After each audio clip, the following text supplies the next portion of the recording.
মুদ্রা coinage coinage প্রত্যেকে কি করতো, নিজের নিজের দিত। তো এ এমন একজন শাসকের নিজের নামে দিল না, তৈমুর লংয়ের নামে ছেপে দিল।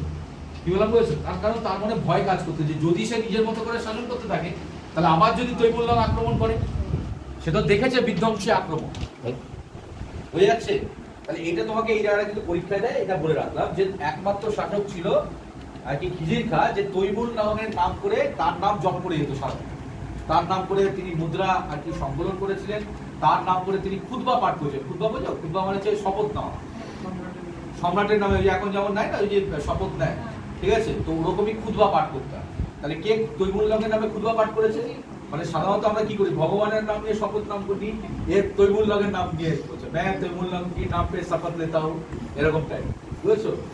এই হচ্ছে পুরো গল্প খিজিরটা। কিন্তু এই বংশের শ্রেষ্ঠ শাসক কে ছিল? দেখো কে ছিল? মোবারক শাহ, আছে না? সৈয়দ বংশের শ্রেষ্ঠ শাসক কে ছিল? মোবারক শাহ। এই মোবারক শাহ কি ছিলেন? তিনি কিন্তু একটু মানে মোবারক শাহকে কেন বলা হয়? মোবারক শাহকে বিভিন্ন কারণ। তার সময় একটা ঘটনা ঘটেছিল যেটা পরীক্ষায়, সেটা কি, তিনি প্রথম শাসক ছিলেন যিনি ওই তাজিয়া যেটা হয়, তাজিয়া মনে আছে বলেছিলাম, তাজিয়া কি কারা বের করে, মহরমের যে মিছিল কারা বের করে? মূলত মুসলিমের কোন সম্প্রদায়? শিয়া সম্প্রদায়। শিয়া সম্প্রদায় কি বললাম বলছে, এই শিয়া সম্প্রদায় কি করে মূলত, তারা তাজিয়া বের করে। এবার যেহেতু তিনি সুন্নি সম্প্রদায় ছিলেন, মুসলিমদের মধ্যে কিন্তু এই শিয়া সুন্নির মতো একটা বিভাজন রয়েছে, তখনও ছিল এখনো আছে।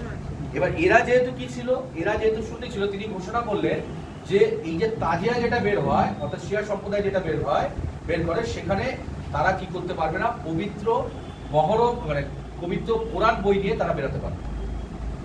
কথাটা বোঝা গেল? তার মানে যে তাজিয়া যেটা হচ্ছে, সেখানে কি ব্যবহার করা যাবে না, কোরআন নিয়ে সেটা